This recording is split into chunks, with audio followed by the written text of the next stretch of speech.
Yesus, olo aku namai.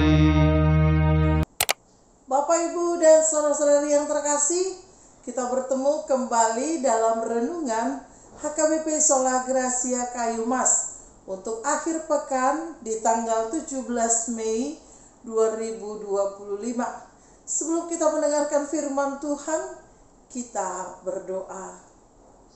Kiranya kasih karunia Tuhan Yesus Kristus, kasih Allah Bapa, menyertai hati dan pikiranmu di dalam Kristus Yesus Tuhan kita. Amin. Bapak, Ibu, dan saudari yang terkasih, firman Tuhan untuk kita tertulis dalam 1 Samuel 12 ayat 20 ditambah ayatnya yang ke-23. Demikian firman Tuhan. Dan berkatalah Samuel kepada bangsa itu, "Jangan takut, memang kamu telah melakukan segala kejahatan ini. Tetapi janganlah berhenti mengikuti Tuhan, melainkan beribadahlah kepada Tuhan dengan segenap hatimu. Mengenai aku, jauhkanlah daripadaku untuk berdosa kepada Tuhan dengan berhenti mendoakan kamu. Aku akan mengajarkan kepadamu jalan yang baik dan lurus." Demikian firman Tuhan. Bapak, Ibu, dan saudari yang terkasih, siapa kita yang tidak pernah berbuat kesalahan? Ya, hampir di setiap hari kita melakukan kesalahan, baik di dalam kantor, baik di tengah-tengah perkumpulan di gereja, baik di tengah-tengah keluarga dan lingkungan, bahkan juga di hadapan Tuhan.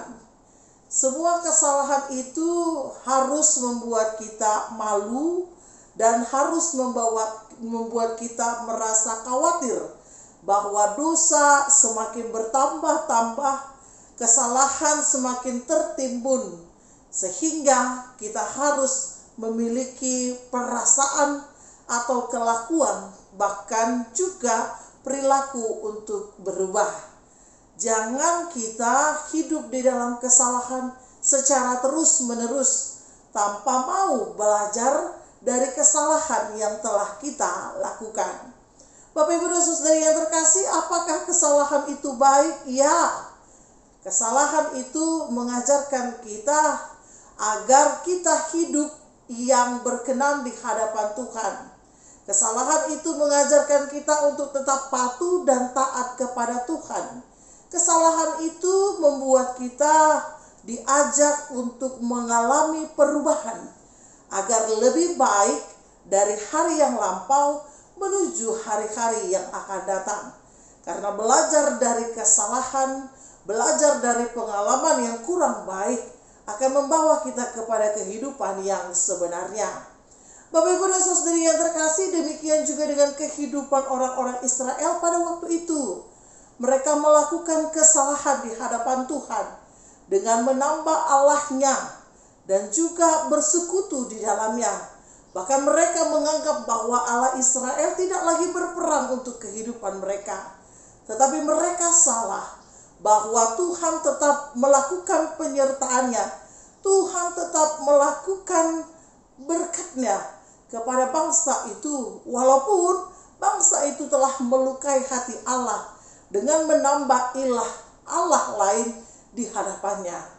Inilah yang membuat bangsa itu merasa malu, merasa berdosa atas kelakuan perilaku mereka yang tidak berkenan ke hadapan Allah. Tetapi Samuel mengajak agar setiap orang yang melakukan kesalahan, orang yang sedang berjuang keluar dari kesalahan, agar tidak semakin menjauhkan dirinya di hadapan Allah. Tetaplah beribadah, tetaplah memuji Tuhan, dan tetaplah kita dengan segenap hati melayani Tuhan, walaupun kita selalu melakukan kesalahan di hadapan Tuhan. Kesalahan itu mengajarkan kita untuk hidup lebih baik, tetapi jangan lagi belajar untuk melakukan kesalahan dan kesalahan yang sama di hadapan Tuhan. Bapak, Ibu, dan Saudari yang terkasih, ini adalah sebuah ajakan agar bangsa Israel merubah cara hidupnya, merubah perilakunya, agar tidak hidup di dalam kesalahan yang melukai Allah, melukai sesamanya. Sehingga mereka memohon kepada Samuel yang merupakan pemimpin pada waktu itu untuk mendoakan mereka agar mereka tetap diampuni, mereka tetap disertai, dan mereka tetap diberkati oleh Allah walaupun kesalahan yang telah mereka lakukan. Siapa yang tidak memiliki masa lalu? Siapa yang tidak memiliki kesalahan? Dan siapakah di antara kita yang tidak mau belajar dari kesalahan? Hanya orang bodoh, orang bebal yang hidup dalam kesalahan yang sama, yang tidak mau belajar untuk berubah, yang tidak dengan sekuat tenaga, sekuat pikiran, sekuat dirinya untuk keluar dari kesalahan itu. Tetapi orang yang bijak akan mengalami perubahan, bahwa kesalahan mengajarkan menjadi manusia yang lebih baik dari hari ini menuju hari yang akan datang. Sehingga Bapak Ibu, mari semua kita, aku dan kau yang memiliki kesalahan terhadap sesama, terhadap orang-orang di sekitar kita, terhadap lingkungan kita, bahkan terhadap Allah, berubahlah oleh pembaharuan hidupmu, sehingga tidak ada kata untuk berhenti melayani Tuhan, tidak ada kata berhenti untuk beribadah, tetapi belajar dari kesalahan supaya dosamu diampuni. Hiduplah bersama Allah, hiduplah beribadah kepada Allah, dan hiduplah melayani Allah di tengah pergempuran kehidupan kita. Amin, kita berdoa. Ya Allah yang terkasih, terpujilah namamu untuk kasih setia yang kau berikan kepada kami. Firman-Mu mengingatkan kami bagaimana kami belajar dari kesalahan, kekurangan, ketidaksempurnaan kami di hari-hari yang lalu sampai hari ini. Agar kami Tuhan bertekun, beribadah, memuji, memuliakan nama Tuhan melalui kehidupan yang boleh Tuhan berikan kepada kami. Ajarkan kami Tuhan untuk selalu hidup dalam kebijaksanaan, hidup semakin takut akan Tuhan, sehingga kehidupan kami Tuhan, kehidupan yang mau berubah, mengalami perubahan, mentransformasi diri kami, agar semakin berkenan dan hidup di dalam Tuhan. Mampukan kami Tuhan untuk melakukannya, agar kami menjadi dan memiliki iman yang semakin dewasa, yang mau menuju kepada perubahan yang lebih baik dan sempurna, sama seperti Engkau yang sempurna Tuhan.